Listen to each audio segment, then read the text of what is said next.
Ayo, segera download Quran Tadabbur, tafsir dalam genggaman Anda.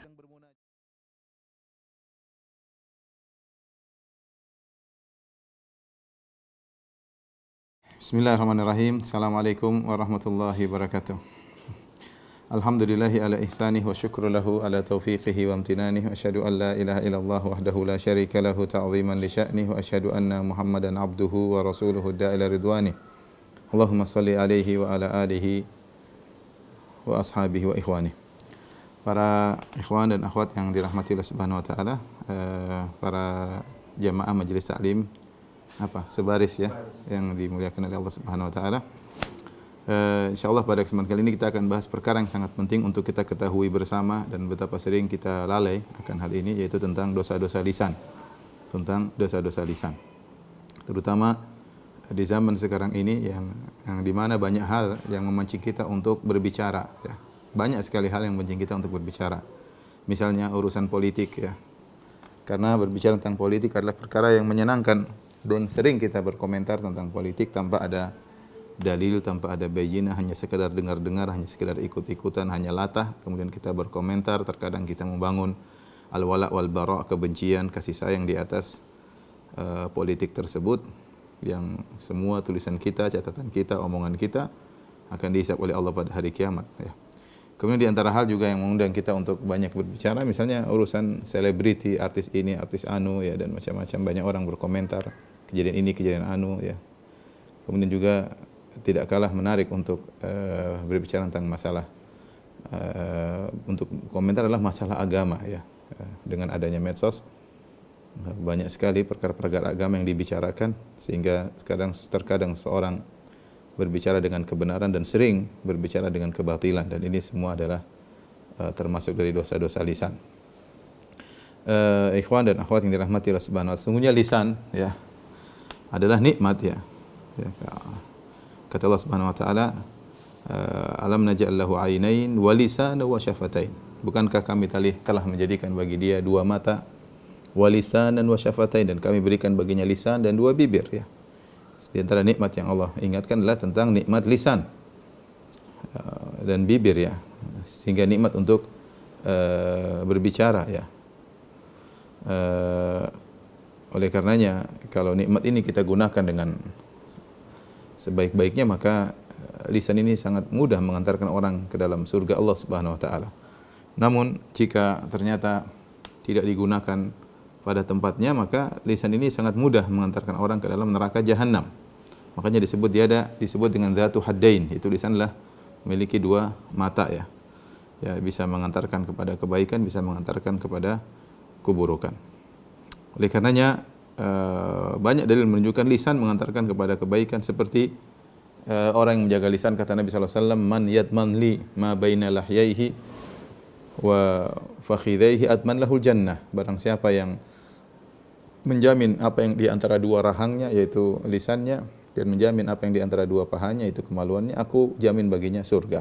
Aku jamin baginya surga. Demikian juga Rasulullah SAW bersabda, innar rajula la yatakallamu bil kalimati min ridwanillah la yulkilaha balan ya yarfa'ullahu biha darajat. Sungguh ada seorang mengucapkan satu perkataan yang dia tidak pikirkan dampaknya, tapi itu ternyata mendatangkan keridhaan Allah Subhanahu wa taala. Ya, kalimat dia mungkin sepele, enggak ada sepele, ternyata kalimat berkahnya luar biasa. Ya. Yarfa'ullahu biha darajat. Dengan kalimat tersebut Allah Subhanahu wa taala mengangkat derajatnya tinggi, yang tinggi ya.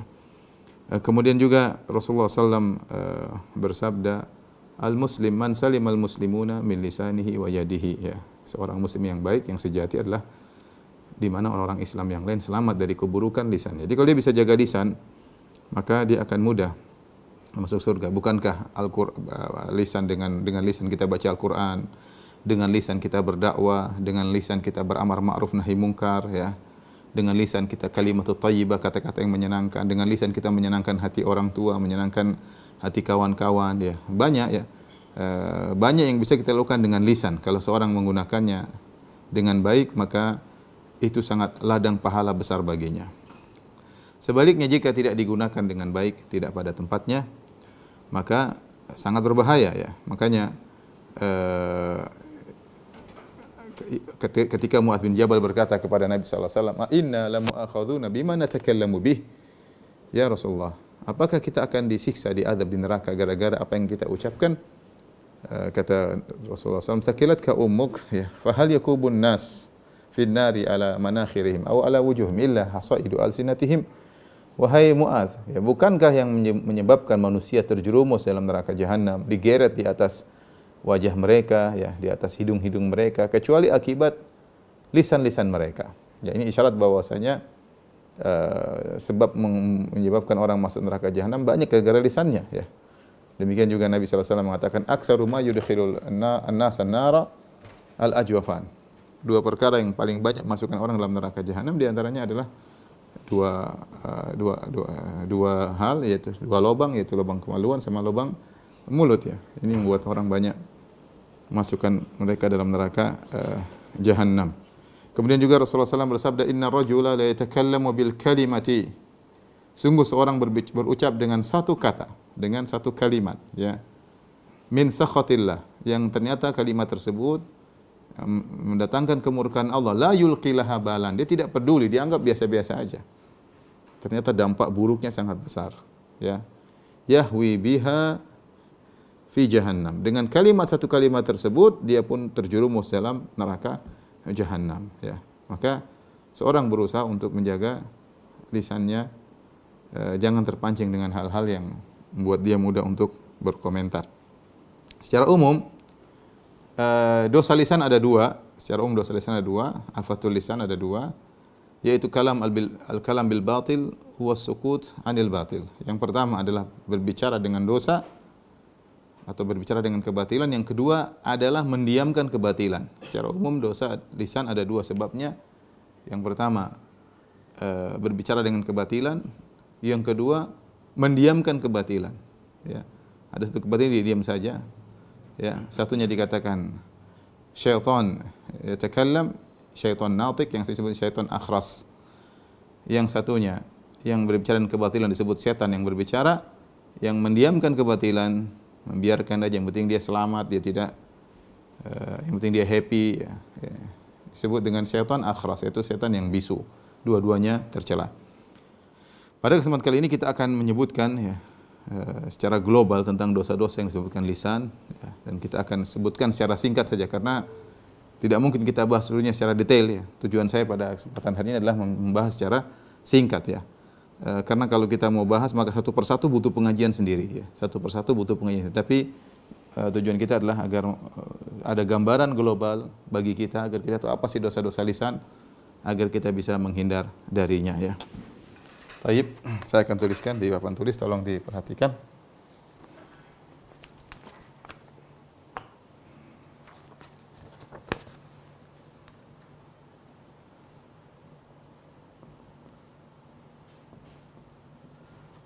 Macam-macam dosa lisan, ya.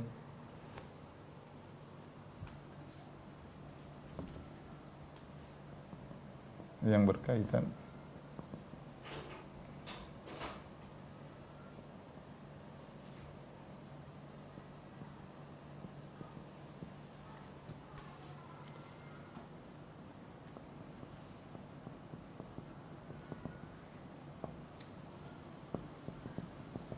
kita bisa membagi menjadi dua. Pertama yang berkaitan dengan hak Allah tentang agama, yang kemudian yang kedua yang berkaitan dengan orang lain, ya. Dengan orang lain atau dengan masyarakat. Kemudian yang ketiga adalah yang berkaitan dengan diri sendiri, ya. Insyaallah kita akan sebutkan macam-macamnya sehingga ada gambaran jelas bagi kita semua tentang macam-macam dosa-dosa tersebut, ya. Saya mulai dengan dosa-dosa yang berkaitan dengan hak Allah Subhanahu wa taala, ya. Di antaranya adalah berkata tentang agama tanpa ilmu. Dalam surat Al-A'raf kata Allah Subhanahu wa taala, "Wa an taqulu 'ala Allahi ma la ta'lamun." Ini dalam beberapa ayat Allah ingatkan di antara dosa besar adalah berbicara atas Allah, ya, tanpa ilmu. Ya. Oleh karenanya Ibnu Qayyim punya buku namanya I'lamul Muwaqqi'in Rabbil Alamin, ya. Tentang al-muwaqqi'in an Rabbil Alamin, itu orang yang menandatangan atas nama Allah Subhanahu wa taala. Artinya orang kalau berfatwa, berbicara tentang agama, berarti dia mengatasnamakan Allah, dia menghukumnya demikian. Oh itu begini, oh itu begitu. Kalau ternyata tidak benar, berarti pada hakikatnya dia berbicara tentang agama Allah tanpa ilmu. Ini berbahaya, ya. Kata Allah Subhanahu wa taala, Qul innama harrama rabbiyal fawahisha ma dhahara minha wa batan wal itsma wal baghy bighairil haqqi wa an tusyriku billahi ma lam yunzil bihi sultana wa an taqulu 'ala Allahi ma la ta'lamun. Katakanlah bahwasanya dosa itu, ya, adalah ini dan ini. Allah Subhanahu wa sebutkan terakhir kata Allah, wa an taqulu 'ala Allahi ma la ta'lamun. Kau berbicara tentang agama Allah yang kalian tidak ketahui. Dan ini bahaya, sangat berbahaya di zaman sekarang dengan banyaknya medsos, orang berkomentar tentang agama, membantah, mengkritik, mengejek tentang agama, ya, di medsos, di Facebook, di Instagram dan yang lainnya. Maka seorang waspada. Kemudian di antaranya yang kedua adalah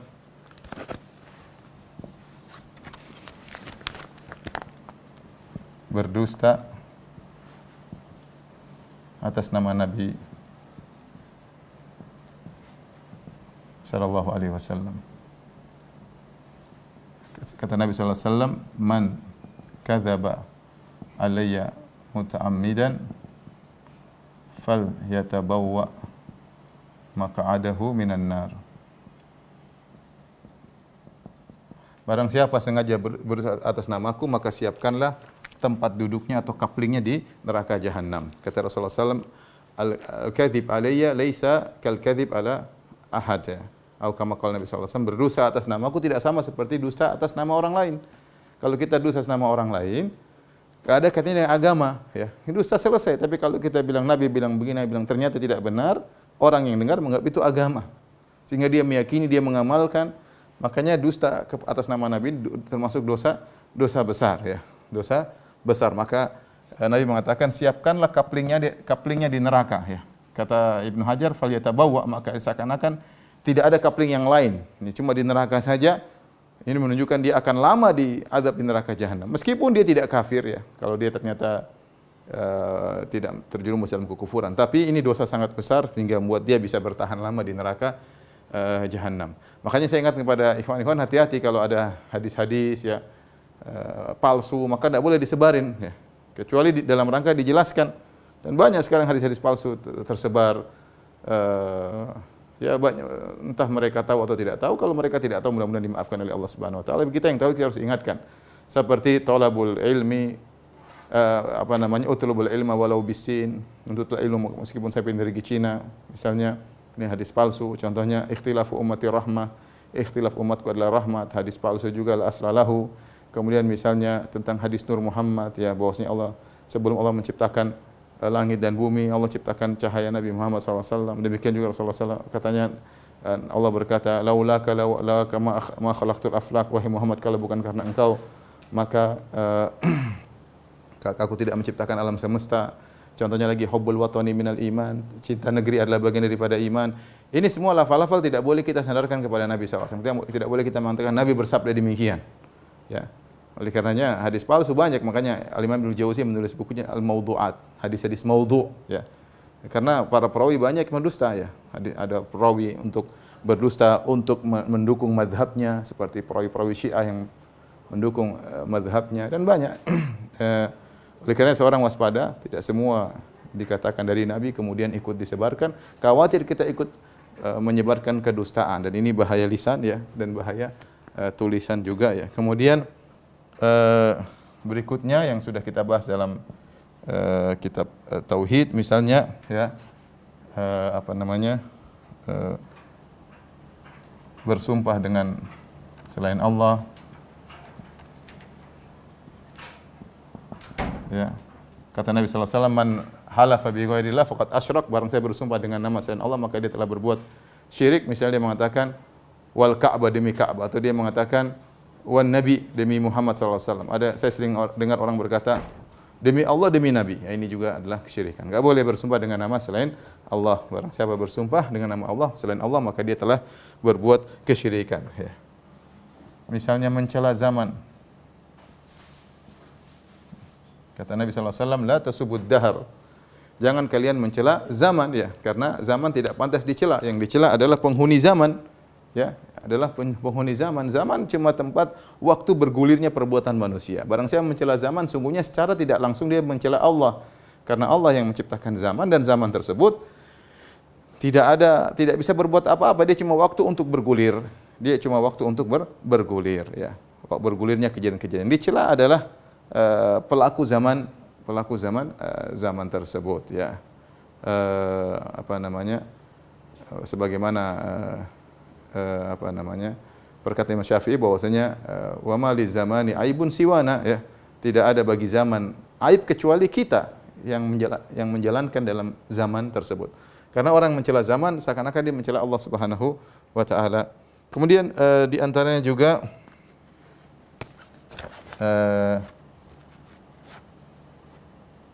taswidul fasik, yaitu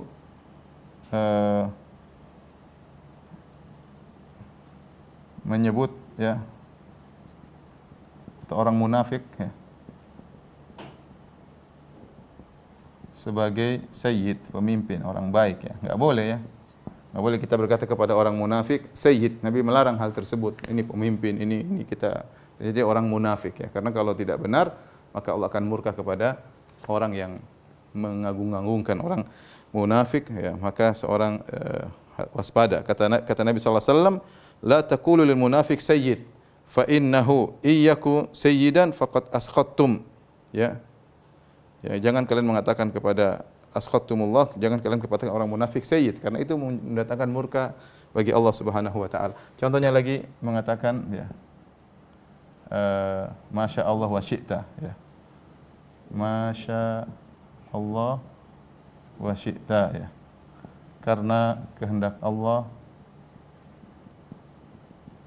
dan kehendakmu. Ini juga tidak boleh, karena kita menggandengkan antara kehendak Allah dengan kehendak manusia. Di antaranya juga, ya, ini di antara hal-hal yang tidak diperbolehkan. Itu masih banyak kalau kita belajar kembali tentang masalah Kitabut Tauhid. Baik, sekarang yang berkaitan dengan, atau yang kita mulai dengan berkaitan dengan diri sendiri, ya. Apa yang dosa-dosa yang berkaitan dengan diri sendiri? Di antaranya, ikhwan, ya, seperti beramar ma'ruf nahi mungkar,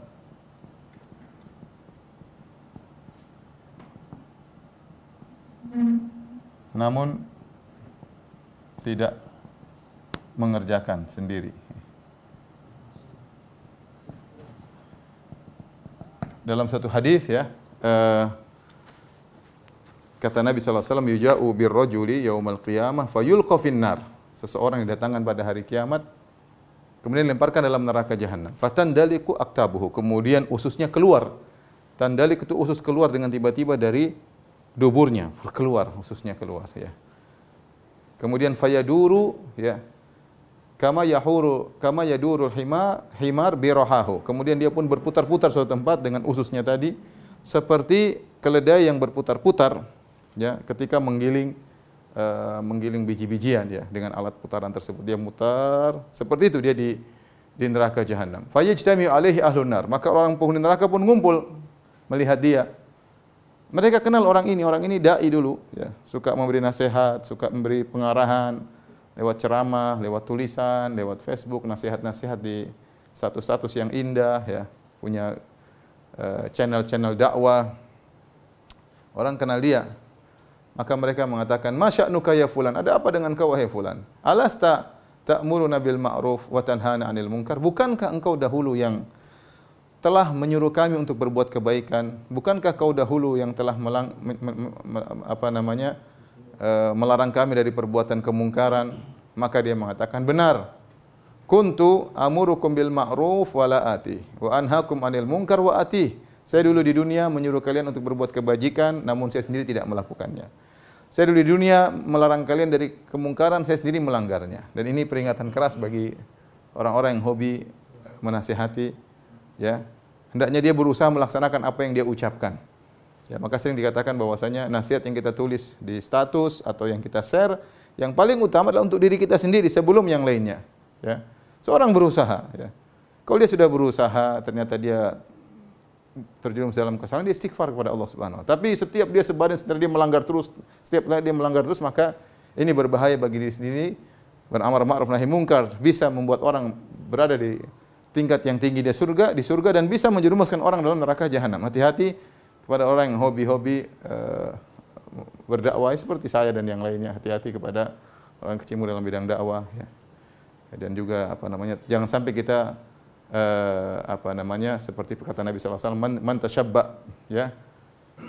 Barang siapa bergaya dengan sesuatu yang tidak dia miliki, ya, maka dia telah berdosa. Gaya seakan-akan dia orang alim, ternyata statusnya apa semuanya kebohongan, ternyata dia sering melanggar. Man tashabba bima lam yu'tah kala bisi thawbai zur.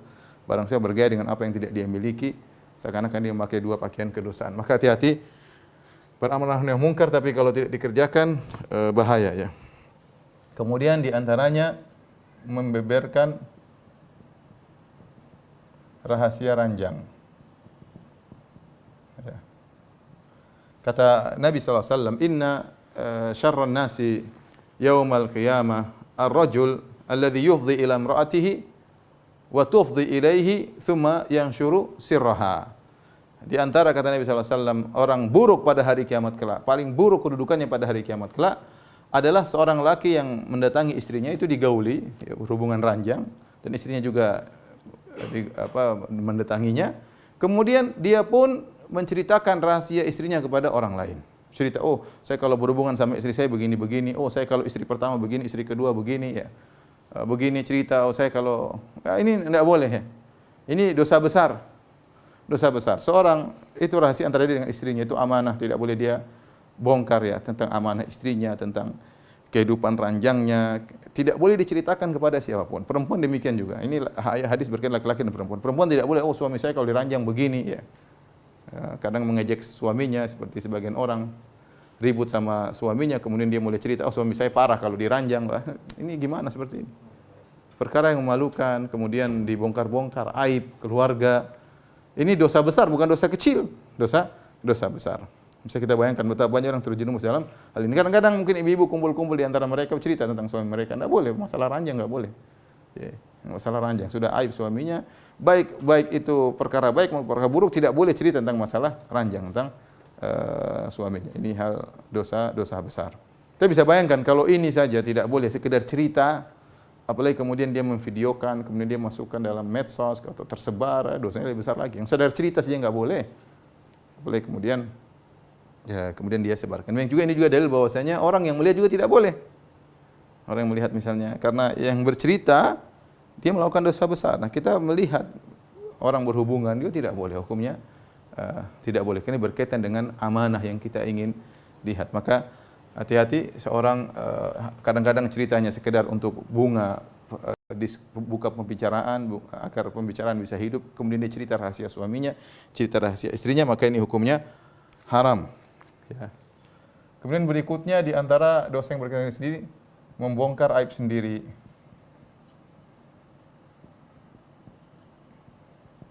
Setelah ditutup oleh Allah. Ya, kata Nabi SAW, kullu ummati mu'afan ilal mujahirin. Kata Nabi, seluruh umatku akan diampuni oleh Allah Subhanahu wa taala. Mu'afan maksudnya selamat.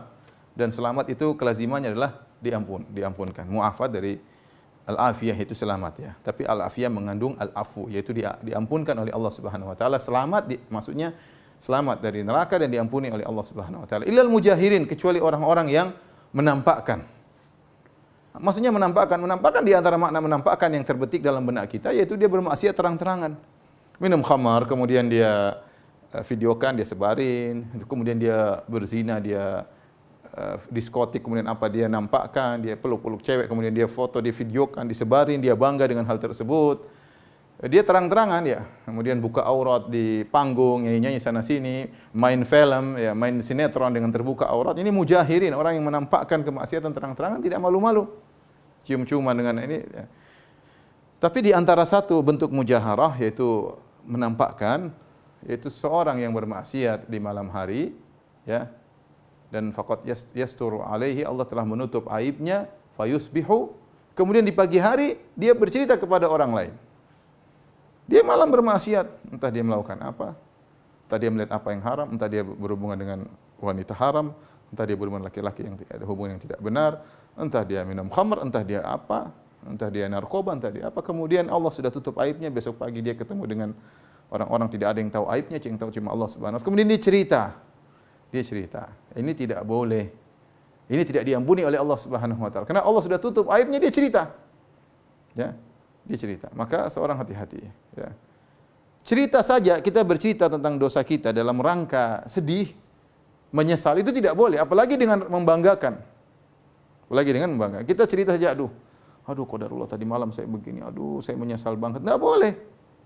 Itu pun dalam kondisi sedih, sudah ente sedih, serahkan kepada Allah. Ente dosa-dosa, bertobat kepada Allah. Cerita dalam kondisi sedih saja tidak boleh, apalagi dalam rangka bangga-banggakan dia. Ada pernah bilang, mau lihat ini cewek-cewek yang pernah tidur sama saya, ini fotonya. Ngapain itu pamer maksiat, zina ente pamerkan. Ya. Zina ente pamerkan ya. Oleh karenanya seorang waspada kalau dia melakukan maksiat, jangan cerita kepada siapapun. Ya, dia tutup ya. Dia tutup, jangan ceritakan kepada orang lain karena itu maksiat yang Allah tidak suka. Allah sudah tutup, jangan dibongkar dosa yang kita lakukan. Di antaranya adalah mencela demam. Ketika Nabi SAW menjenguk seorang wanita, kemudian dia kesakitan, Rasulullah bertanya, ada apa dengan engkau? Ya. Maka dia berkata, ya, al-humma la barakallahu fiha. Ya Rasulullah, ini demam, Allah tidak memberkahi demam ini. Ya, Rasulullah tegur, la tasubbil humma, jangan kau mencela demam. Fa innaha tudhhibu khataya bani Adam kama yudhhibul kir khabathal hadid. Sungguhnya demam itu menghilangkan dosa-dosa anak Adam sebagaimana alat pandai besi menghilangkan karatan besi. Ya. Jadi jangan kau cela, ini Allah yang mentakdirkan, berikan kau sakit. Ya, harusnya kita makan tahur insyaallah. Ya. Semoga diampuni dosa-dosaku dengan penyakit ini. Kita sabar menghadapinya. Ya. Kalau kita sakit pun jangan kita cela penyakit tersebut. Ya. Kalau humma, kalau demam saja tidak boleh dicela, apalagi penyakit-penyakit yang lain, termasuk penyakit-penyakit yang besar. Maka tidak boleh seorang terkena penyakit kemudian marah. Apa penyakit ini? Marah, enggak boleh. Dia tidak ridho dengan keputusan Allah, dan kalau dia maki-maki sakit yang dia hadapi, dia marah-marah, maka penyakit tersebut bisa jadi tidak menghapuskan dosa-dosanya. Bahkan dia semakin terpuruk, semakin berdosa di sisi Allah Subhanahu wa taala. Maka waspada, jangan kita melakukan dosa dengan mencela penyakit yang kita rasakan. Karena penyakit tersebut kalau demam saja bisa menghapuskan dosa-dosa, apalagi penyakit-penyakit yang lain ya, yang lebih berbahaya. Kemudian juga di antaranya dosa adalah an-niyaha 'alal mayyit ya. Meratapi mayat. Ya. Nabi sallallahu alaihi wasallam mengatakan, "Laisa minna man darabal khududa wa syaqqal juyuba wa da'a bi da'wal jahiliyah." Ya. Kata Nabi SAW, bukan dari golongan kami seorang terkena musibah, kemudian dia menampar-nampar pipinya, dia merobek-robek bajunya, ya. Kemudian dia menyeru dengan dakwah jahiliyah, seru-seru jahiliyah. Di antaranya adalah niyaha, ya. An-naih ilam tatub, kata Nabi, kalau wanita yang berniyaha tidak bertobat, maka dia akan diberi ganjaran ya, dengan pakaian min jarab, yaitu pakaian dia pakai di neraka yang bikin dia gatal-gatal kulitnya, dan ini dosa besar. Oleh karenanya seorang lelaki maupun wanita, kebanyakan dilakukan oleh wanita, kalau ditimpa musibah, entah anaknya meninggal, suaminya meninggal, maka jangan dia teriak-teriak meratapi, kemudian tidak seperti sebagian agama lain yang justru menunjukkan ratapan tersebut menunjukkan dia sangat cinta kepada suaminya, mungkin dia teriak-teriak, campur-campur rambutnya. Ini tidak, Islam tidak mengajarkan demikian. Islam mengajarkan kita bersabar, nangis boleh. Tapi kalau teriak-teriak, oh kenapa kau pergi suamiku, kenapa kau pergi, enggak boleh. Ya. Kenapa pergi anakku, kenapa kau, enggak boleh, ini semua haram hukumnya, namanya meratap. Ini dosa besar. Ya. Tidak berkaitan dengan orang, berkaitan dengan diri kita sendiri. Ini dosa-dosa lisan yang berkaitan dengan diri kita sendiri ya. Di antaranya adalah nyanyi-nyanyi ya. Sambil bermusik-musik ya. Ya, ini lagi musim apa TikTok apa ya. Orang kemudian TikTok pakai musik nyanyi sendiri ya. Subhanallah, ini hanya mendatangkan apa? Argo dosanya berjalan terus. Argo dosanya berjalan terus. Maka seorang waspada karena musik adalah dosa besar ya. Maka tidak boleh seorang bernyanyi dengan musik-musikan ya. Ini diharamkan oleh Allah Subhanahu wa taala. Taib, kita lanjutkan tentang yang berkaitan dengan orang lain. Berkaitan dengan orang lain ini sangat banyak sekali ya. Di antaranya yang masyhur ya. Kita kasih nomor ini aja dulu ya. Ini ada nomor 1 2 3 4 5 6 ya. Baik, yang pertama yang sering kita dengar bahayanya adalah ghibah ya. Ghibah tentu ini adalah dosa besar sampai Allah mengatakan wala yaktab ba'dukum ba'dha. Janganlah sebagian kalian bergibah kepada yang lain. Ayuhibbu ahadukum an ya'kula lahma akhihi maitan? Tidakkah kalian suka jika kalian makan bangkai saudara kalian di dalam ya, bangkai manusia saudara kalian? Itu kalian tidak suka. Gimana kita mau gibah teman sendiri? Coba teman itu mati jadi bangkai kita makan dagingnya. Itu tentu enggak suka kita ya. Jangankan bangkai manusia. Sapi saja bangkai sapi kita enggak suka apalagi manusia. Jangankan daging manusia tidak jadi bangkai. Apalagi sudah jadi bangkai, sudah busuk kita makan daging saudara sendiri. Gimana? Jadi seorang kalau mau gibah mikir ini saudara saya. Gimana saya makan bangkainya ya jangan. Oleh karenanya gibah adalah dosa besar. Kemudian dalam hadis juga Isra Mi'raj kata Nabi sallallahu alaihi wasallam Rasulullah mendapati kelompok orang lahum adfarun min nuhas, mereka memiliki kuku-kuku dari tembaga atau dari metal ya, yakhmishuna ala wujihim aidim. Kemudian mereka mencakar-cakar wajah mereka, mencakar-cakar dada mereka. Maka aku berkata, "Man haula ya Jibril?" Siapa mereka itu wahai Jibril? Kata Jibril alaihissalam, "Haula illadzina ya'kuluna luhuman nas." Atau haula illadzina ya'kuluna luhuma ikhwanihim. Mereka adalah orang-orang yang makan daging bangkai saudaranya ya. Enggak boleh. Kita enggak boleh bergibah. Kawan enggak boleh digibahi. Orang tua, istri, suami, ulama, para ustadz yang enggak boleh kita gibah ya. Kita berusaha jaga lisan ya. Jaga lisan ya. Secara hukum asal gibah adalah hukumnya haram, tetapi dia boleh dalam kondisi darurat kalau ada kemaslahatan. Kalau ada kemaslahatan, bukan hanya sekedar melampiaskan kejengkelan, bukan dalam rangka untuk bumbu pembicaraan, bukan dalam rangka untuk menjadikan majelis ada lucu-lucunya sehingga kita menggibah orang lain, enggak boleh. Kalau ada perlu kita bicarakan kejelekan orang, cari kemaslahatan enggak ada masalah. Kita diskusi sama kawan, gimana tentang si fulan? Dia punya salah gimana? Caranya kita nasihati dia. Ini boleh. Kita bicara tentang gibah ibu kita ngobrol ayah kita ngobrol sama kakak adik gimana bapak kita, gimana ibu kita. Enggak apa-apa, kan tujuannya cari maslahat. Jadi intinya kalau ada maslahatnya, maka tidak mengapa menggibah. Tapi hukum asal gibah adalah haram. Hukum asal gibah adalah haram, maka seorang waspada. Bahkan Imam Nawawi lebih ketat dalam hal ini. Beliau mengatakan ghibah adalah dzikruka akhaka bima yakrah, sebagaimana sabda Nabi sallallahu alaihi wasallam, ghibah adalah kau berbicara tentang saudaramu apa yang dia tidak sukai. Kata Imam Nawawi mencakup seluruhnya. Mencakup istrinya kau bicarakan. Dianya baik tapi istrinya itu ikhwan baik tapi istrinya cerewetnya luar biasa. Itu ghibah, dia enggak suka istrinya dibilang apa? Cerewet ya. Oh ikhwan itu baik tapi Masya Allah anaknya joroknya saja. Sebenarnya bicarain anaknya enggak boleh. Bicarain mobil butut apa dihina enggak boleh. Ini Imam Nawawi lebih ketat. Imam Nawawi rahimahullah taala dia mengatakan semua yang diceritakan berkaitan dengan saudara kita dan dia tidak suka untuk diceritakan maka termasuk ghibah. Dan saya katakan tadi ghibah bertingkat-tingkat. Ghibah orang jauh tidak sama dengan ghibah orang dekat. Ghibah orang dekat tidak sama dengan ghibah orang yang memiliki jasa besar kepada kita. Ghibah terhadap tentang suami lebih buruk, ghibah terhadap istri lebih buruk, ghibah terhadap ustaz lebih buruk, ghibah terhadap ulama lebih buruk dan selanjutnya. Jadi ghibah. Yang kedua adalah namimah. Namimah adalah mengadu domba, ya, adalah mengadu domba di antara manusia.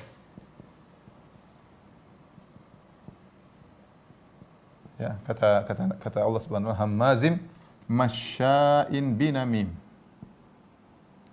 Binamim, ya. Allah mencela seorang yang kerjanya kesana kemari, jalan kesana kemari, binamim, untuk mengadu domba. Kata Nabi sallallahu alaihi wasallam, la yadkhulul jannah namam. Namam dalam riwayat qattat. Ya. Tidak masuk surga orang yang tukang namimah atau qattat. Qattat sama tukang namimah, ya. Bedanya antara namam dengan qattat, kalau namam dia hadir langsung kejadian kemudian dia cerita ke sana kemari. Kalau qattat dia dengar-dengar, kemudian dia pergi ke A, dia pergi ke B untuk mengadu domba, sampaikan berita sana berita sini sehingga A dan B pun bertengkar. Ini dosanya sangat besar, maka Nabi mengatakan tidak masuk surga orang yang melakukan namimah. Ancaman besar dari Nabi sallallahu alaihi wasallam menunjukkan dia adalah dosa besar. Kemudian juga di antaranya sebab azab kubur. Dalam hadis Ibnu Abbas radhiyallahu anhuma kata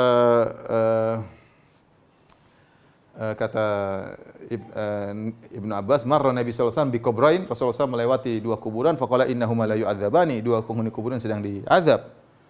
Wa ma yu'adzabani fi kabirin, mereka diazab dengan dua perkara yang mereka bisa tinggal, katanya mereka tidak peduli, mereka gampang-gampangin.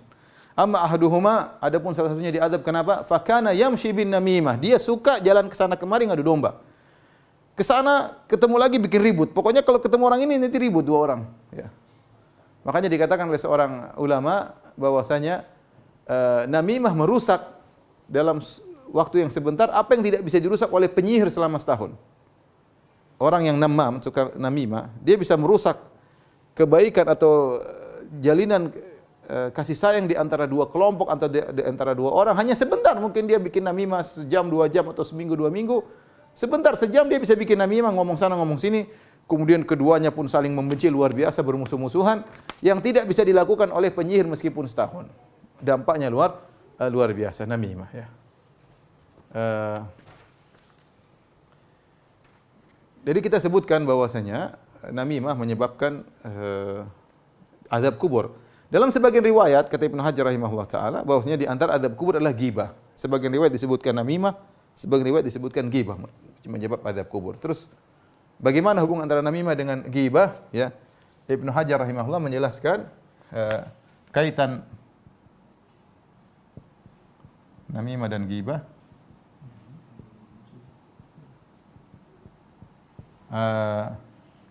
Kalau namimah ala wajhil ifsad, tujuannya untuk mengadu domba. Mengadu domba. Dengan ghibah maupun terang-terangan. Maupun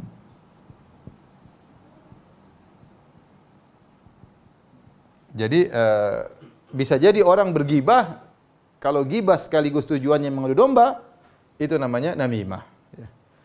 Adapun kalau ghibah tidak harus tujuannya mengadu domba. Tidak harus. Ya. Dan banyak orang ghibah tidak niatnya mengadu domba, tapi dalam rangka untuk melampiaskan saja apa yang isi hatinya. Mungkin dia hasad sama orang itu, maka dia ceritakan ke orang itu gini-gini. Kenapa dia hasad? Dia dongkol.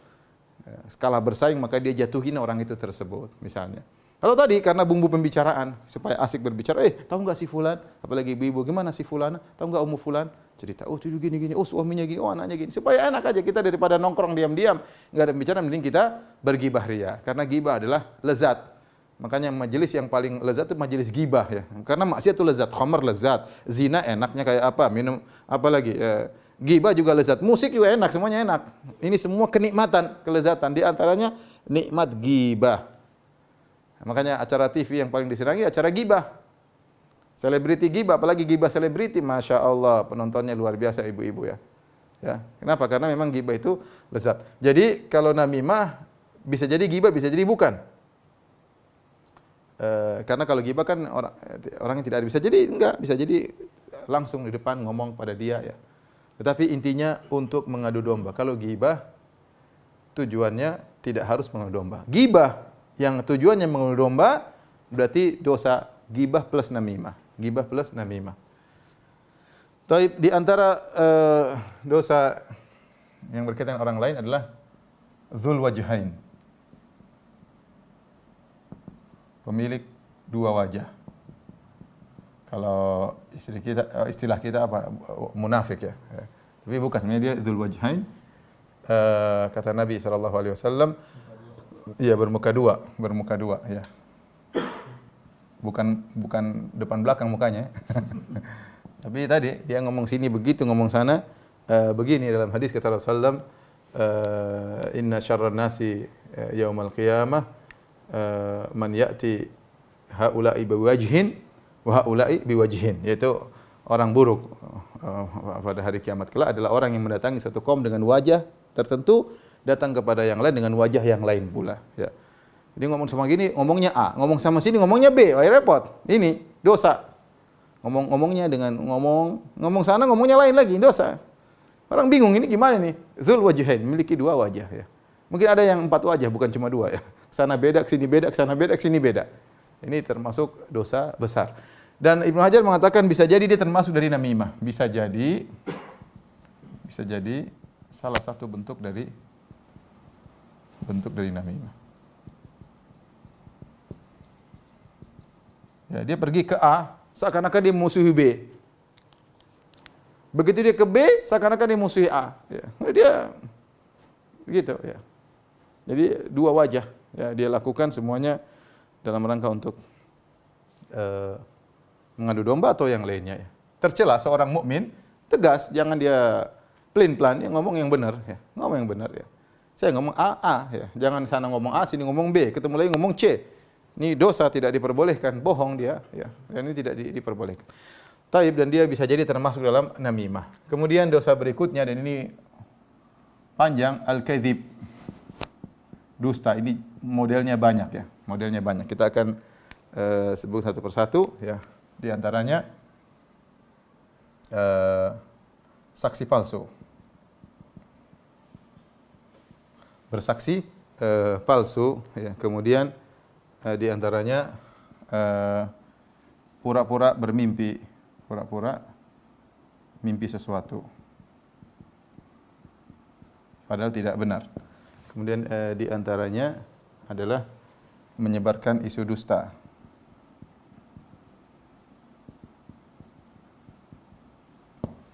Kemudian di antaranya mengaku nasab palsu. Nasab palsu. Kemudian di antaranya cerita dusta buat agar orang tertawa. Orang-orang tertawa. Dan di antaranya sumpah palsu agar mengambil harta orang, mengambil hak orang lain. Kemudian an-najash. Kemudian di antaranya adalah janji palsu, janji bohong. Ini di antara bentuk-bentuk dusta yang datang secara khusus. Dusta secara umum adalah dosa. Ya, kata Nabi SAW, iyyakum wal kadhib fa innal kadhiba yahdi ilal fujur wa innal fujura ilan nar. Wa innal fujura yahdi ilan nar. Wa la yazalu rajulu yakdzib wa yataharral kadhib hatta yuktaba indallahi kadzaban. Kata Nabi SAW, hati-hati kalian dengan dusta. Sungguhnya dusta mengantarkan kepada kefajiran. Dan sungguhnya kefajiran mengantarkan kepada neraka jahanam. Senantiasa seorang lelaki berdusta. Kemudian dia sengaja berdusta. Spesialis dusta. Kalau dusta pintar ya. Sampai distempel oleh Allah, dicatat oleh Allah di sisi Allah sebagai pendusta. Dan ini banyak terjadi orang seperti dia sering dusta ini. Akhirnya karena sering berdusta dan dia jago berdusta, akhirnya dia distempel oleh Allah cap pendusta sampai mati dusta terus. Dan dia menganggap itu sepele, ngomong dusta sana dusta sini tidak ada masalah bagi dia. Jadi suatu yang biasa. Sama seperti orang misalnya dia berzina sekali, dia merasa takut kayaknya dosa. Kedua, ketiga, kelima lama sudah biasa. Hal yang biasa. Sama, dusta juga gitu. Pertama, aduh saya ngebohong ya. Kedua, masih ada ketakutan. Lama-lama rasa malunya dicabut. Lama-lama sudah biasa, distempel oleh Allah jadi pendusta. Hatta yuktaba indallahi kadzaban. Jadi dusta sampai dicatat oleh Allah di sisi Allah sebagai pendusta. Jadi dusta itu dosa secara umum. Di antara dosa-dosa tersebut adalah syahadatuz zur, bersaksi palsu ya. Ketika Nabi SAW menyampaikan tentang ala ukbirukum bi akbaril kaba'ir, mau kabarkan kepada kalian tentang dosa-dosa besar, kata Nabi SAW, al-isyraku billah, syirik kepada Allah. Kemudian yang kedua, uququl walidain, durhaka kepada orang tua. Wa kana yattaki, ya, darinya Nabi SAW beriktikaf, kemudian Rasulullah duduk, kemudian Rasulullah SAW, ala wa syahadatuz zur, ala wa syahadatuz zur. Ketahui, hati-hati, saksi palsu. Tidak boleh kita bersaksi palsu, bersaksi, oh ya, untuk menjatuhkan yang lain, untuk memenangkan yang lain, menjadi saksi palsu, ini hukumnya dosa besar. Jangan dianggap sepele, ini hukumnya dosa besar ya. Bahkan kalau kita harus bersaksi ternyata orang tersebut kita jengkel, tapi kalau dia benar kita harus bersaksi dengan saksi yang jujur. Ya. Kunu qawwamina lillahi syuhada'a bil qist wa la yajrimannakum syana'anu qaumin ala alla ta'dilu. Wahai orang yang beriman, jadilah kalian jujur ketika menjadi saksi. Jangan sampai kalian karena benci kepada suatu kaum kalian pun bersaksi palsu. Tidak boleh. Ya. Saksi palsu hukumnya dosa besar. Yang kedua, pura-pura mimpi sesuatu. Ini dosanya lebih besar daripada dusta biasa. Dusta di alam sadar masih lebih ringan daripada dusta tentang mimpi. Oh, saya tadi malam mimpi begini, itu dosa. Kata Nabi SAW, man tahallama bihulmin kullifa an yaqida baina syairataini walan yaf'al. Kata Nabi SAW, barang siapa yang mengaku-ngaku mimpi tentang sesuatu, padahal dia dusta, maka dia akan pada hari kiamat kelak disuruh untuk mengikatkan 2 butir syairah, yaitu 2 butir gandum, yang enggak bisa ditempelin, gimana caranya? Suruh diikat. Gimana cara ngikat? Kalau rambut kita ikat bisa, kalau tali kita bisa ikat, kalau 2 butir gini mah cara mengikatnya? Disiksa terus sampai dia bisa ngikat. Dia enggak bakalan bisa ngikat 2 butir tersebut. Artinya siksaannya panjang ceritanya. Ini mustahil kata Nabi, walan yaf'alin, tidak akan mampu. Ini hati-hati. Kenapa berdusta tentang mimpi lebih parah daripada berdusta tentang kejadian di alam nyata? Karena berdusta tentang kejadian di mimpi, ini ada kaitannya dengan orang pembenaran. Karena kita disebutkan di antara tanda-tanda kenabian yang masih terisi adalah mimpi. Ya, orang kalau bilang, oh saya mimpi tadi malam ada rembulan jatuh di depan. Oh, orang langsung, Masya Allah ini orang soleh mimpi ketemu rembulan. Ya. Kemudian lagi saya mimpi misalnya ketemu Syekh Fulan atau ketemu sahabat ini, wah, apalagi saya mimpi ketemu Nabi, langsung orang, wah ini orang spesial, tiap hari saya ketemu Nabi dalam mimpi, luar biasa, orang semakin mau nyalain dia nggak berani ya. Subhanallah, hati-hati ya, mimpi ya tidak boleh seorang ngarang dalam mimpi, saya mimpi gini, hukumnya haram ya.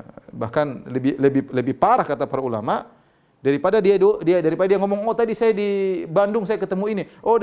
Itu kan berdusta tentang kejadian alam nyata. Masih lebih ringan daripada berdusta tentang kejadian alam mimpi. Dia bohong. Kenapa? Karena dalam bercerita tentang alam mimpi itu ada orang seakan-akan pengagungan terhadap dia, ya. Ya, karena mimpi memang ada isyarat dari Allah, terkadang ilham dari Allah dan yang semisalnya. Jadi tidak boleh pura-pura mimpi sesuatu, ya.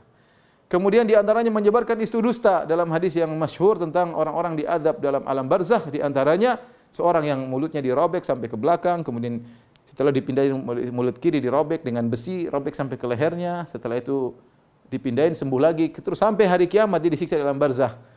Ketika Nabi bertanya siapa orang itu, maka dikatakan kepada Nabi SAW, rajulun yakdzibu bi kadzbah fatuhmalu anhu hatta tablughal afaq. Seorang yang dia buat isu, kemudian isunya di-share, bayangkan di-share. Tuhmalu anhu itu diambil dan disebarin sampai ke seluruh dunia. Jadi isu yang di-share, dan ini sangat berbahaya bagi orang-orang yang main di medsos, terutama orang-orang pembawa berita, wartawan dan televisi dan macam-macamnya ya. Hati-hati. Ya. Bikin cerita dusta karena masalah politik, bikin cerita bohong karena untuk menutupi keburukan, cerita bohong, binasa inti hari kiamat. Jangan hari kiamat, di alam barzakh sudah binasa. Ya. Beda saya ngebohongin 10 orang, santai 10 orang, saya bukan santai juga bahaya hari kiamat, tapi ini sampai dibaca oleh 1 juta orang, viewersnya sampai 1 juta orang. Ngeri. Yang nonton sampai 50 juta, aduh ngeri. Bohong. di acara televisi misalnya. Dan ini terjadi, ikhwan, hati-hati. Saya sering sampaikan ketika saya ngisi suatu stasiun televisi di hari Ramadan, bulan Ramadan, saya bilang hati-hati, ente kalau dusta, sengaja berdusta di bulan Ramadan, maka pahala Anda tidak diterima oleh Allah Subhanahu, puasanya tidak dianggap. Ya. Man lam yada' qaula zur, ya. Falaisa lillahi hajatun fi ayyada ta'am wa syarab. Barang siapa yang tidak meninggalkan perkataan dosa, Allah tidak butuh dengan puasanya. Maka ada salah seorang dari stasiun TV itu mengatakan, "Ustaz, gimana kita disuruh buat berita dusta, Ustaz? Yang suruh direksi, Ustaz. Yang pahalanya puasanya tidak diterima, direksi doang apa kita juga?" Kita semuanya. Ya, Anda ikut-ikutan menyebarkan dusta. Anda tahu dusta, jangan sebarin, dikeluarin dari kerjaan, keluar aja, ya. Enggak boleh dusta. Apalagi dusta tersebut tersebar, ya. Tadi fatuhmalu anhu, diambil dusta tersebut, fatablugul afaq, tersebar ke seluruh penjuru dunia. Kemudian di antara dusta yang diingatkan juga, mengaku nasab palsu. Ini ngomong depan orang, saya anaknya ini, saya keturunan ini, darah saya darah biru. Coba kalau nggak percaya, ya, misalnya ngaku saya keturunan ini, saya ningrat, saya raden, saya apa, kayak nggak boleh. Kalau nggak benar, dosa. Kata Nabi SAW, "Man da'a ila ghairi abihi wa huwa ya'lamu annahu ila ghairi abihi." Ya. Fal jannatu alaihi haram. Kama qala Nabi SAW. Kata Nabi SAW, barang siapa ngaku-ngaku, saya anaknya si fulan, saya keturunannya si fulan, saya dari kabilah ini, saya suku ini. Padahal dia tahu dia tidak dari suku tersebut, maka surga haram baginya. Surga haram baginya. Ya enggak boleh kita, misalnya saya bilang saya ini orang Bugis, oh saya ini orang Jawa, padahal saya bukan orang Jawa. Darah saya darah Bugis misalnya, enggak boleh saya bohong. Atau sebaliknya, saya orang Jawa ngaku orang Bugis misalnya, ternyata darah saya darah Jawa misalnya. Oh saya ada keturunan bule, oh masya Allah bule, ya, bule potan ya, bule rambut hitam, hidung pesek, gimana bule dari mana ini? Ya ngaku saya keturunan ini, keturunan ini, keturunan raja ini, keturunan sunan ini, keturunan ini. Kalau nggak benar nggak boleh, hukumnya haram. Hukumnya haram karena kita tahu masyarakat menghormati nasab. Ini nasab keturunan orang soleh, dia akan ini. Kalau ternyata dia bohong, maka haram bagi dia untuk masuk surga. Ya, haram bagi dia untuk masuk surga. Apalagi kemudian yang ngaku keturunan dalam rangka untuk ngambil harta, misalnya warisan lah, harta apa yang lebih parah lagi.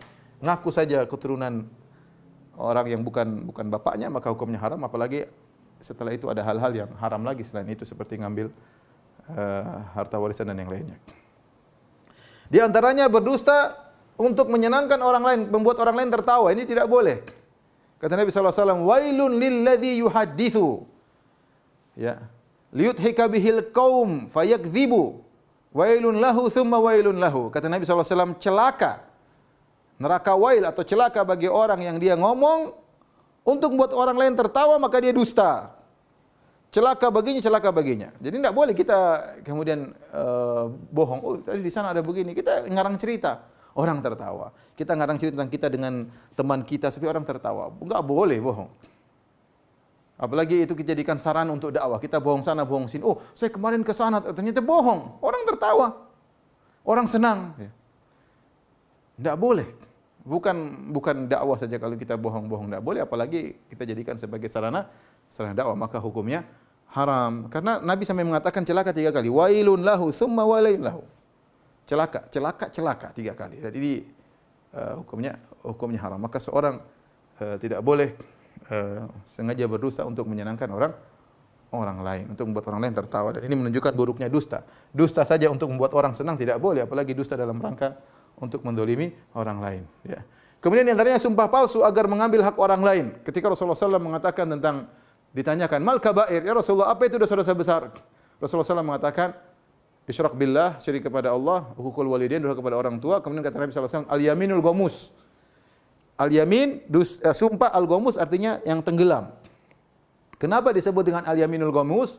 Sumpah yang menenggelamkan, karena sumpah itu menenggelamkan orang dalam neraka jahanam. Ya, al-yaminul ghamus. Apa itu ya al-yaminul ghamus? Al-yaminul ghamus adalah sumpah dalam rangka mengambil hak orang lain. Ya. Alladzi yaqtati'u. Rasulullah ditanya, apa itu yaminul ghamus ya Rasulullah? Istilah baru dari Nabi. Sumpah yang menenggelamkan. Kata Nabi sallallahu alaihi wasallam, alladzi yaqtati'u ma lam ri'im muslim. Ya. Seorang yang mengambil dengan sumpahnya tersebut harta orang lain. Tidak boleh. Oh itu demi Allah punya saya, demi Allah punya saya. Bahkan dalam riwayat kata Nabi SAW, hatta walau kana syai'an yasiran, meskipun hanya Barang sedikit tidak boleh. Kata para sahabat, walau syai'an yasiran, ya Rasulullah, hanya perkara barang sepele kita masuk neraka jahanam. Kata Nabi, iya. Hatta wa in kana, kata Nabi sallallahu wa in qadiban min araq. Kata Nabi, meskipun kayu siwak. Oh, itu kayu siwak saya demi Allah. Sama kalau pena. Oh, pena saya demi Allah, enggak boleh. Bikin masuk neraka ini punya orang. Apalagi kemudian ngambil tanah orang. Sumpah ngambil tanah orang, sumpah ngambil ini orang, sumpah ngambil mobil orang. Aduh. Jadi tidak boleh bersumpah palsu akan mengambil hak orang lain. Kemudian dilarang juga najas. Kata Nabi SAW, wala tanajashu. Apa itu najas? Janganlah kalian sering berbuat najas. Najas adalah omongan-omongan bohong untuk melariskan perdagangan. Misalnya si A jualan barang. Barang ini enggak terlalu menarik. Maka dia panggil temannya B, C, D. Pura-pura mau beli. Oh, ini barang bagus. Oh, ini murah. Saya dapat tempat sana mahal. Di sini murah. Bohong. Diiklanin dengan bohong. Ya. Maka ini dosa. Sama seperti iklan. Misalnya seorang wanita jadi iklan sampo. Dia bilang, oh dengan sampo ini rambut saya jadi hitam. Padahal bukan, sebelum pakai sampo rambutnya sudah hitam misalnya. Dengan sampo ini maka rambut saya menjadi begini, kinclong. Ya. Dia bohong. Bukan karena sampo itu, sampo murahan. Dia pergi ke salon mahal. Itu bikin rambutnya jadi bagus. Ini namanya juga bohong. Jadi najas adalah kata-kata bohong untuk melariskan suatu barang. Ini tidak diperbolehkan. Kemudian janji bohong ini juga tidak diperbolehkan. Kata Nabi SAW, ayatul munafiq salas. Ayat tanda-tanda orang munafik 3, di antaranya idza haddatsa kadzaba wa idza wa'ada akhlafa wa idza tumina khana. Kalau dia berbicara dia bohong, kalau dikasih amanah dia berkhianat, wa idza wa'ada akhlafa, kalau dia berjanji dia menyelisihi. Ya, hati-hati seorang jangan sampai terjerumus dalam tanda-tanda orang munafik. Taib. Di antara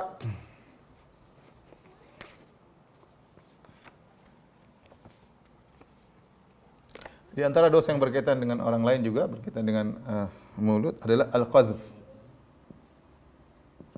Itu menuduh orang lain berzina tanpa bukti. Kata Allah Subhanahu wa ta'ala, innal ladzina yarmuna al-muhsanati al-ghafilati al-mu'minati lu'inu fid dunya wal akhirah wa lahum adzabun azim, dalam surat An-Nur. Kata Allah, sungguhnya orang-orang yang menuduh wanita baik-baik berzina, wanita yang menjaga diri dituduh berzina, ya, wa lahum adzabun azim, bagi mereka azab yang pedih. Lu'inu fid dunya wal akhirah, dilaknat di dunia dan akhirat. Enggak boleh, ya. Enggak boleh kita nuduh orang lain, ya. Karena Nabi SAW mengatakan, inna dima'akum wa amwalakum wa a'radakum haram. Sungguhnya darah kalian haram, harta kalian haram, harga diri kalian juga haram. Enggak boleh kita nuduh orang berzina. Oh itu, misalnya kita bilang, oh itu pezina itu, oh itu begini, enggak boleh. Itu laki-laki itu buaya, suka berapa wanita jadi korban baginya. Oh itu perempuan suka zina sama, enggak boleh. Oh, itu laki-laki misalnya homo, itu perempuan lesbi, enggak boleh. Ini berkaitan dengan harga dirinya, maka enggak boleh. Ini hukumnya haram, ya. Kalau seorang menuduh orang lain, walam ya'tu bi arba'ati syuhada fajliduhum thamanina jaldah. Ya. Kata Allah, barang saya menuduh orang lain kemudian melakukan zina kemudian tidak punya bukti 4 saksi, maka dicambuk, ya, oleh Allah, disuruh oleh Allah Subhanahu untuk dicambuk. Kemudian di antaranya ngejek, ya. Di antaranya adalah sukhriyah. Mengejek.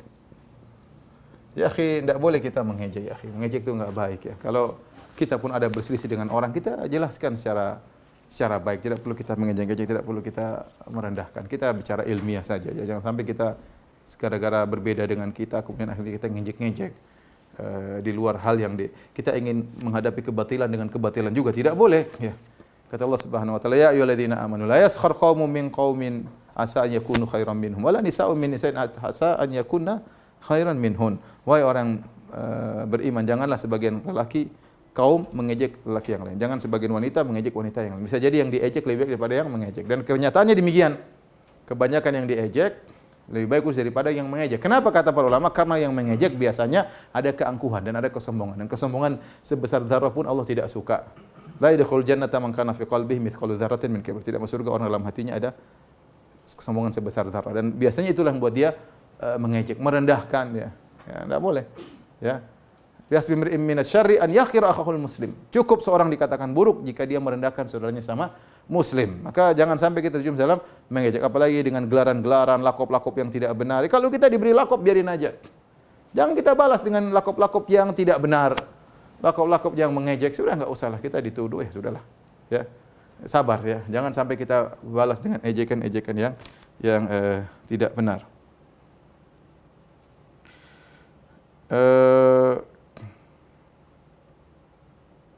Kemudian di antaranya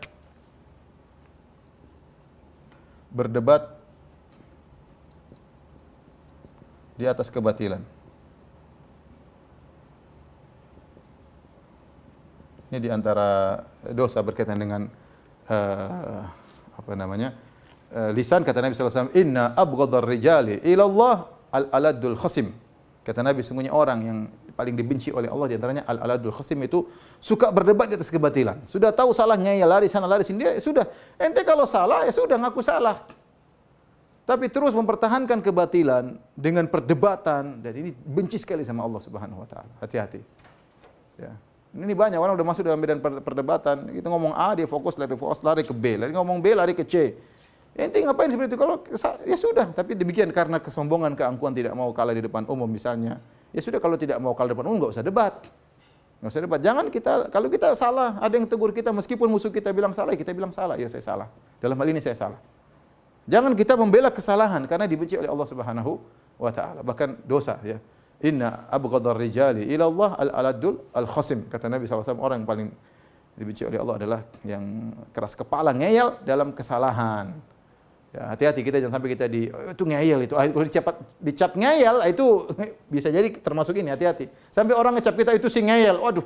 Kenapa dibilang ngeyel? Orang disebut ngeyel karena orang tahu dia sudah salah, dia masih membela diri. Maka ditempel sama orang-orang masyarakat si ngeyel. Wah, repot. Ini dibenci oleh Allah Subhanahu wa taala. Kalau kita salah ya sudah. Kita ngaku aja salah.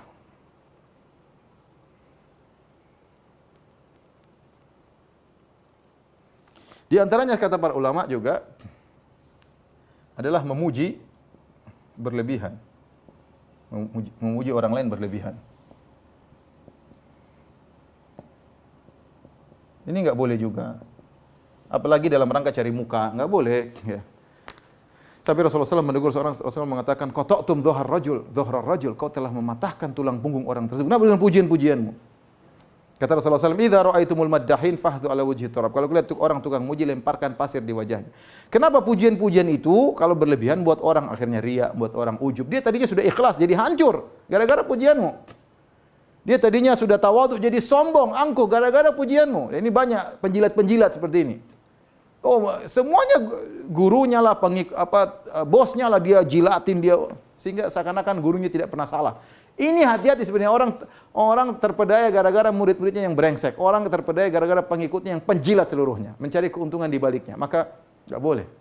Kita kalau punya kawan salah kita tegur. Kita punya guru salah kita kasih tahu, bukan malah kita puji-puji, ya. Wong dia tidak salah saja enggak boleh kita puji berlebih-lebihan, apalagi kalau dia salah kita puji-puji terus. Ya. Karena tadi kata Nabi qata'tum dhahrar rajul, dhahra akhik. Dhahra akhikum, kau telah mematahkan tulang punggung saudaramu. Kenapa? Karena kau puji berlebih-lebihan. Saya ulangi, pujian itu bisa membuat orang berubah. Ya, dari ikhlas menjadi tidak ikhlas, jadi riya, dari tawadhu bisa menjadi ujub, kemudian berangkat menjadi sombong. Diangkat-angkat oleh murid-muridnya dan itu berbahaya. Taib. Di antara juga mencaci maki, jaga mulut ya. Di antara hal yang dilarang adalah asab, mencaci maki. Kita bermusuhan dengan orang, tidak perlu caci maki. Kata Nabi SAW, al-mustabbani maqala alal badi illa an ya'tadi al-mazlum. Kata Nabi SAW, kalau dua orang caci maki, si A dan si B, caci maki ini, kamu brengsek. Hewan, tomat, semua maki-maki dikeluarin semuanya. Maka seluruh yang diucapkan oleh dua orang ini, dosanya kembali kepada yang pertama kali mencaci maki. Misalnya si A dan si B. Yang pertama kali caci maki si A. Kamu suku brengsek, si B balas, kamu juga suku brengsek. Kamu bapakmu brengsek, oh bapakmu juga brengsek. Terus, 1 jam mereka caci maki, semuanya dosanya ke A. Fa'alal badi, kata Nabi, semuanya dosanya kepada si A. Kecuali kalau si B berbuat zalim, maksudnya apa? Dia memaki lebih daripada makian si A. Maka yang kelebihannya itu diserahkan kepada si B. Tapi kalau dia balas masih setimpal, seluruh dosanya berkumpul untuk si A. Maka seorang berusaha menjaga lisannya. Lisannya. Di antara bentuk mencela adalah mencela kedua orang tua. Ya, kata Rasulullah SAW, sampai seorang mencaci maki kedua orang tuanya, sahabat mengatakan, bagaimana seorang mencaci maki kedua orang tuanya? Kata Rasulullah SAW, bisa terjadi dengan secara tidak langsung. Ya. Yasubbur rajulu abar rajuli fayasubbu abahu. Seorang mencaci maki bapak temannya mencaci bapaknya juga. Maka secara tidak langsung dia mencaci bapaknya sendiri. Ya. Dan ini semua adalah bentuk-bentuk dosa berkaitan dengan lisan. Taib, inilah para ikhwan dan akhwat yang dirahmati oleh Allah Subhanahu wa taala, para jamaah Masjid Ta'lim Sebaris yang dirahmati oleh Allah Subhanahu wa taala, tentang dosa-dosa berkaitan dengan lisan. Semoga kita bisa menjauhinya, terutama di zaman sekarang ya, yang memancing kita untuk bisa berbicara dengan perkataan yang batil. Saya ingatkan di penghujung pengajian kita yang pertama bahwasanya hukum tulisan sama dengan hukum lisan ya. Hati-hati. Dosa ini bisa jadi dengan omongan, bisa jadi dengan rekaman suara, bisa dengan video YouTube, bisa jadi dengan tulisan di komentar misalnya, atau di status, atau di berita. Ya, ini juga sama, lisan dan tulisan hukumnya sama. Yang kedua, di antara cara-cara agar kita bisa menghindar dari ini semua, yang pertama kita harus yakin bahwasanya setiap perkataan kita dicatat oleh malaikat ya. Kata Allah, "Ma yalfidhu min qaulin illa ladaihi raqibun atid." Tidak ada satu ucapan pun kecuali dicatat oleh raqib dan atid, dan itu ada pertanggungjawabnya. Satu kata, satu lafal pun yang keluar, ma yalfidhu min qaulin. Tidak satu lafal pun yang keluar kecuali ada pertanggungjawabannya. Ini yang pertama. Jadi kita hati-hati dalam menulis, hati-hati dalam berbicara. Kemudian yang kedua, di antaranya ingat sabda Nabi, min husni islamil mar'i tarkuhu ma la ya'ni. Di antara keelokan Islam seorang meninggalkan yang bukan urusannya ya. Kita jangan sibuk dengan urusan orang. Kalau Anda pedagang, sibuk dengan pedagang ya. Kalau Anda herbalis, sudah sibuk aja dengan jualan herbal. Jangan kemudian bicara sana sini, kemudian yang tidak ada manfaatnya jangan sok tahu ya, dan yang lainnya ya, banyak. Kalau Anda misalnya adalah dai, jangan bicara yang di luar kemampuan Anda, bukan ranah Anda. Sudah dai, bicara tentang kesehatan lah, kedokteran lah, tentang kimia lah, bukan ranah Anda, enggak usah bicara tentang hal tersebut. Ya, jadi masing-masing sibuk dengan urusannya dan meninggalkan perkara-perkara yang bukan urusannya. Kemudian hati-hati sebelum berbicara, jangan sampai kita menyesal ya. Ya, ada seorang lelaki datang kepada Nabi sallallahu alaihi wasallam, dia berkata, "Ya Rasulullah, idzni wa aujiz." Ya Rasulullah, berilah aku mau'izah dan yang ringkas ya. Maka Rasulullah SAW berkata di antaranya, "Idza qumta ila sholati fasholli sholata muwaddi'in." Kalau engkau hendak salat, maka salatnya seakan-akan seperti orang akan meninggalkan dunia ini. Yang kedua, wala tatakallam aw la takallam bi kalimatin ta'tadhiru minha ghadan. Janganlah kau berbicara dengan satu kata yang kau akan minta uzur di kemudian hari. Artinya Rasulullah mengajarkan seorang untuk memikirkan apa yang hendak dia ucapkan. Jangan sampai nanti dia minta maaf. Sebelum kau minta maaf, pikirkan supaya kau tidak perlu minta maaf di kemudian hari. Itu berlaku kepada kita ngomong sama orang, kita ngomong sama anak buah, kita ngomong sama bos, kita ngomong sama kawan, kita ngomong sama istri, kita ngomong sama suami. Hati-hati. Jangan kita ucapkan perkataan, kita pikirkan dulu yang nanti akhirnya kita butuh untuk minta maaf atas perkataan tersebut. Nabi ingatkan. Dengan demikian kita hati-hati dalam berbicara. Kemudian ketika kata Nabi sallallahu alaihi wasallam, wajma'il ya'sa mimma fi aidin nas ya. Di antara nasihat Nabi kepada orang tersebut, yang ketiga adalah engkau kumpulkan ya, putus asalah dari apa yang ada di tangan manusia. Artinya jangan kau berharap sedikit pun dari punya orang. Berharaplah kepada Allah Subhanahu wa taala. Kemudian juga hadis yang lain dari Uqbah bin Amir, ada yang bertanya kepada Nabi, "Man najat?" Ya Rasulullah, apa itu keselamatan? Ini yang perlu kita renungkan. Man najat? Apa itu keselamatan? Terutama di zaman sekarang ini. Bagaimana cara selamat? Apa kata Nabi sallallahu alaihi wasallam? Amsik 'alaika lisanak. Jaga lisanmu, ya. Wal yas'alaka baituk, dan lapangkanlah rumahmu, ya. Ya, lapangkanlah rumahmu. Ya, Nabi suruh jaga lisan, jangan asal ngomong, jangan asal nulis, dan jadikanlah rumahmu lapang. Artinya jangan betah di rumah. Itu isyarat jangan suka ngurusin urusan orang. Ya. Jangan pengen tahu urusan orang. Ya. Saya ini terlalu banyak tahu urusan orang. Ada orang masalah telepon, orang masalah datang, aduh. Saya juga tidak suka, tapi kasihan, saya harus kasih solusi. Kalau saya bilang saya enggak mau urusan ente sendiri, ngapain lapor-lapor ke saya? Mau sedih dibagi-bagi, sedih kepada kita. Nanti ada masalah, kita juga kena masalah ya. Repot ya. Tapi ya begitulah kondisi ya. yang terjadi. Kalau kita tidak ada urusan, tidak usah tak cari tahu urusan orang. Biarkanlah rumah Anda menjadi rumah yang lapang, tentram, sibuk dengan istri dan anak, itu lebih penting. Ya, urusin anak, urusin istri. Istri itu diurusin yang baik, kasih ke salon biar tambah cantik ya. Biar kita lebih tentram di rumah. Anak-anak diajarin dengan baik ya. Tapi ini saja yang saya sampaikan para ikhwan dan akhwat, para jemaah Majelis Ta'lim Sebaris, semoga Allah menjaga lisan-lisan kita. Semoga lisan kita yang Allah anugerahkan kepada kita menjadi penyebab kita diangkat derajat di surga Allah Subhanahu wa taala. Amin ya rabbal alamin. Kalau ada yang bertanya saya persilakan. Ya. Baik, Ustaz, jazakumullahu khairan. Alhamdulillah. Sudah banyak sekali pertanyaan yang masuk, Ustaz. Bang Pitung, berapa pertanyaan? 5 aja ya? Siap, Ustaz. Sudah saya pilih 5. Masya Allah. Sudah saya pilih 5 pertanyaan. Jangan akhwat semua yang dipilih, Bang Pitung ya. Jangan akhwat semua pertanyaan. Ikhwan juga. Oh, itu sudah. Enggak apa, silakan. Ya, pertanyaan pertama, Ustaz. Ustaz, kalau kita sudah menasihati baik-baik seseorang, tapi tidak diterima, lalu kita mencoba lewat status medsos, berharap orang itu membacanya. Apakah itu termasuk sindir-menyindir atau bukan, Ustaz? Ini semua dibangun di atas maslahat. Dibangun di atas maslahat. Kalau kita sudah menyampaikan japri dan kita pastikan dia sudah baca, berarti sudah selesai tugas kita. Ya. Selesai tugas kita. Tapi kalau kita japri ternyata tidak terbaca, contrengnya cuma satu aja, ya, atau kita sudah diblokir, maka kita lihat apakah dengan kita menyindir di medsos ada maslahatnya. Jangan sampai kita nyindir dia juga nyindir, akhirnya terjadi perang. Orang yang tahu kondisi ini terjadi perang, ini mudarat lebih besar. Intinya kembali kepada maslahat. Boleh sih menyindir itu boleh, enggak ada masalah. Kita lihat maslahatnya ada atau tidak. Ya, kita lihat kayaknya saya waktu japri tidak dibaca. Mungkin kalau saya tulis ini mungkin dia tanpa sebut nama, tanpa diketahui identitasnya, maka mudah-mudahan tidak mengapa. Tapi tadi semua dibangun di atas maslahat. Lebih baik kalau kita bisa telepon atau datang langsung itu lebih baik ya. Jadi maksud saya begini, ikhwan, tugas kita kan menyampaikan. Bukan dia harus sadar, harus nurut sama kita. Itu bukan tugas kita. Nabi Muhammad SAW tidak bisa beri hidayah kepada pamannya Abu Talib. Ya. Sampai Allah mengatakan, innaka la tahdi man ahbabta. Kau tidak bisa bertunjuk kepada orang yang kau cintai. Ya sudah, kita kan nyampein. Kita sedih-sedih boleh sedih. Ya. Wala tahzan alaihim. Kata Allah, jangan kau sedih atas mereka. Atas siapa? Atas orang-orang kafir Quraisy yang merupakan saudara-saudara Nabi, kerabat Nabi yang mereka kafir. Rasulullah sedih, tapi Allah tegur. Wala tahzan alaihim. Jangan kau terlalu sedih terhadap mereka. Ya, sedihan itu ada. Kita kasih nasihat tidak mendengar, ya sudah. Kemudian jangan kita ngamuk, kemudian kita malah balik curhat di medsos, semua orang baca, ini enggak benar. Tapi ini kembali kepada maslahat dan mudarat. Wallahu a'lam bishawab. Jazakallah, Ustaz. Pertanyaan kedua, Ustaz, ini banyak juga yang menanyakan, Ustaz, bagaimana dengan hukum berbohong demi kebaikan, Ustaz? Berbohong demi kebaikan yang diperbolehkan 3 ya.